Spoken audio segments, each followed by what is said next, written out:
सोचो, अगर तुम्हें रास्ते में एक पुराना मिट्टी से ढका चिराग मिल जाए और उससे रगड़ने पर एक ऐसा जिन निकल आए जो तुम्हारी जिंदगी पल भर में बदल दे, तो तुम क्या मांगोगे? पैसा, दौलत या फिर अपनों की खुशी? आज की कहानी एक गरीब किसान के बेटे करण की है, जिसका दिल साफ था और किस्मत ने उसके लिए कुछ खास लिखा था। गांव पाखरपुर में रहता था करण। दिन भर खेतों में मेहनत करता, पर फसल कभी सफल नहीं होती। मां के आंसू, घर की टूटी फूटी दीवार और बाप का पुराना कर्जा उसकी जिंदगी का बोझ बन गए थे। सबसे बड़ा डर था राजन नाम के साहूकार का, जो हर दिन आता और धमकाता, 3 दिन के अंदर पैसा वापस कर, वरना तेरी जमीन और घर दोनों मेरे। मां रोती और कहती, बेटा क्या होगा हमारा? करण बस दिल में सोचता, मैं हार नहीं मानूंगा। अगली सुबह करण ने फैसला किया, मैं शहर जाऊंगा, कुछ न कुछ तो जरूर मिलेगा। मां ने आशीर्वाद दिया और वह निकल पड़ा। रास्ता एक घना जंगल था। हवा तेज चल रही थी, पेड़ों के पत्ते अजीब सी आवाज कर रहे थे। करण का दिल घबरा रहा था, लेकिन उसके कदम रुक नहीं रहे थे। जंगल के बीच उसकी नजर एक पुराने पीतल के चिराग पर पड़ी। चिराग मिट्टी से ढका था। उसने सोचा, शायद किसी का छोड़ा हुआ है। करण ने कपड़े से रगड़कर साफ किया, और जैसे ही उसने रगड़ा, एक तेज रोशनी फूटी, धरती हिल उठी और उसके सामने एक बड़ा जिन खड़ा हो गया। अरे करण, जिन की आवाज गज गज रही थी, तुमने मुझे आजाद किया है, मांग जो चाहता है।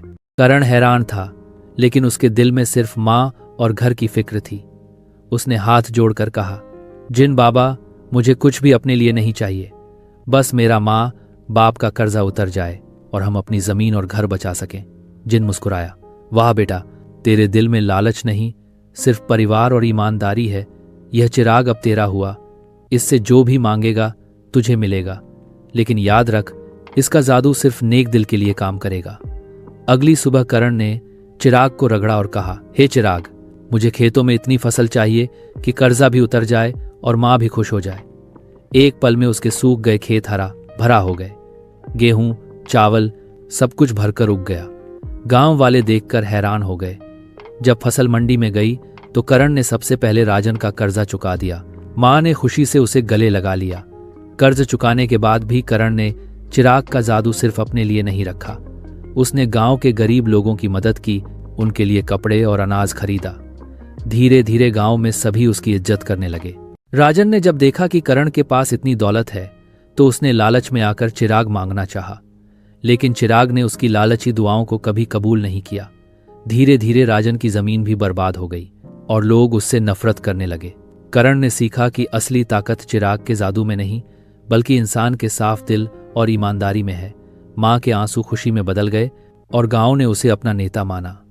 नैतिक लालच इंसान को बर्बाद करता है, लेकिन नेक नियत और ईमानदारी से जिंदगी बदल जाती है। बच्चों, आपको क्या लगता है, अगर आपके पास भी एक जादुई चिराग होता तो आप क्या मांगते? डी और कमेंट्स में जरूर बताओ।